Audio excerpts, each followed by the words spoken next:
It's 93.3 Jake FM. Thanks for tuning in on the web or wherever you might be. Jake's Jingle Jam at Riverwind Casino. Do you know this guy's Greg Bates? What's up, man? Not much. How you doing? Doing good. You feeling good? Feel good, man. This has been a big year for the fact that you've had a debut single that just rocked the charts and you're feeling it.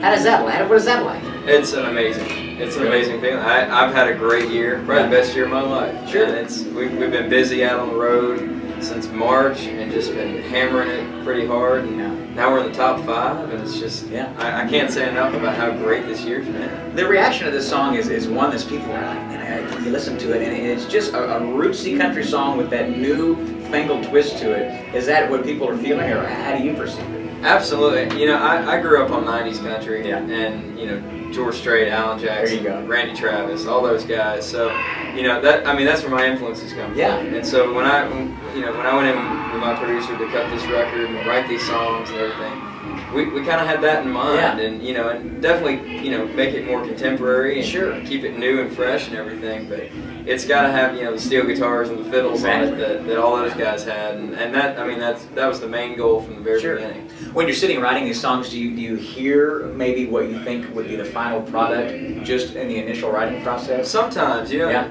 with the single, I had no idea what it was going to sound like. When we wrote it, it was kind of it was very, you know, rootsy, and we weren't sure what it was going to be, and then when we cut the demo and cut the track for the record, it turned into what it was. What it is now. Yeah, and that's what I love about Nashville, is you can hire the best musicians in the world to come in and turn it into what it should sound like on the radio, and we had a lot of fun doing that with this record. Some artists have a little bit of what to do with the music and the sound. How involved do you like to be with the actual production of it all? Yeah, I'm very, very involved. Really? Me and my producer, Jimmy Ritchie, we go in and we'll talk about songs for weeks before we even go in with the band, and just, you know, try and get it nailed down. But like I said, if you hire the right musicians and you know what they do, it's not hard. It's a lot of fun to go in and watch them play and let them put their own spin on it. Sure. And yeah, because their creative minds will wrap around the charts that they're looking at and make it happen. Absolutely. You sent, when we got the single, it was unusual, the radio station, we got sheet music. Absolutely. What was that about? Well, man, you know, I'm a songwriter first and foremost, and I wrote every song on the record, and it was really just about you know, making that a very prominent thing in my music, because you know, I've been writing songs since I was 15 years old, and it's just something that I've always been a fan of songwriters. Sure. And so the sheet music was just kind of our visual way of portraying that. Yeah, absolutely. Cool. I was digging that. Yeah. Neat idea. There's a song on your album called "I'm On It." Yes. And when you write that, what were you thinking of? Just is that something that happens quickly, or that song took a long time? That was a fairly quick song. I wrote that with a buddy of mine, Aaron Schurz, who's from Texas, and we just got to talking about how our parents and grandparents always said these things and we didn't know what they meant. Yeah. And they were little sayings that they just throw out. And so we said, well, what if we put a bunch of those in a song? Right here. And so he had this title, "I'm On It," and we wrote, you know, most of the song. We wrote a verse and a chorus before we went to lunch. Sure. Came back from lunch, he was like, "What's the second verse going to be about?" And I said, "I don't think it needs a second verse. Let's just do the chorus again." Yeah. And we decided that George Strait wouldn't have put a second verse in there, so we're not going to put a second verse. He wouldn't want one. We'll keep it. And I think it comes in at 2 minutes and 20 seconds. Or something. So I mean, just a real good, fun song. It's perfect. Yeah, it was something that we made a conscious effort to not work on it. We've got to have Yeah, country songs back in the early days. I mean, even before the '90s. I mean, they were what, 2.5 of them short. Oh yeah, I mean, that was the thing when I started making this record. I didn't do it on purpose necessarily, but we got the whole thing in about 30 minutes. The whole record. You can listen to the whole record. And I think I went back, and the first George Strait record was like 23 minutes. And I was like, all right, something to shoot for next time. We get it in 23, we're doing good. Yeah, so you're doing something that's traditional and right how it's done. Yeah. Very cool. When you look back at this year, what is something that surprised you the most coming out being a debut artist? Something that maybe you can imagine yourself being a debut artist, but actually doing it. What took you back? You know, for me, it was debuting on the Opry back in April. And I never in a million years thought that would happen for me this year. And I've gotten to do it about 10 times since then, and it's kind of become my home.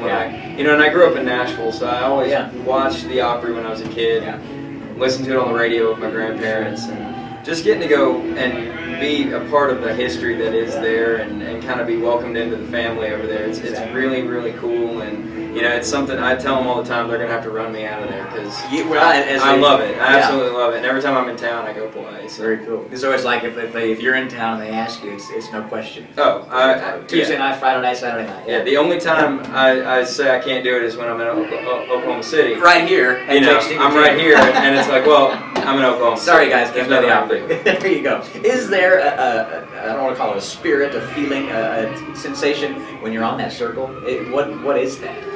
You know, the first time I played, Jimmy Ritchie, my producer, played guitar for me on it, and I was so nervous, and I had so many family members in the audience, and my record label was backstage and everything. I really didn't think about the circle when I walked out there. Really? And I walked out, and I stood behind the mic, and I plugged in and started strumming a little bit, and I look over at Jimmy, and Jimmy just looks at me and looks down at my feet and then looks back up. Jimmy! And I just got a cold chill, and I went, why would you do that, man? Why? It was one of the most nerve-wracking experiences of my life. Because he can probably see you walking out there and just doing your thing. Yeah. But it took that for you to pass along that realization. Absolutely. And I mean, so, you know, every time I play, I've gotten to play at the Ryman now too and do it. Sure. It's just so much history, and so many artists have stood where I've gotten to stand now. Yeah. It's an amazing thing. You ever think of a song of that experience? Anything come to mind that you've ever written about?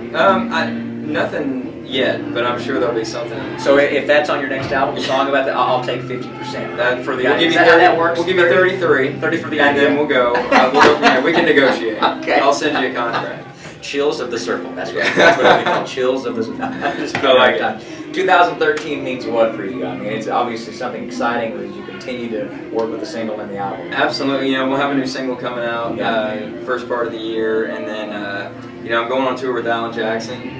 Early in the year and doing that a little bit, which is a huge thrill for me. Yeah, works perfect. Fired up because I mean he's one of my heroes, and to be able to go out and watch him play every night, and just really going and playing as many shows as we can. You know, now that this year was really more about kind of the introduction of who I am, Greg Bates.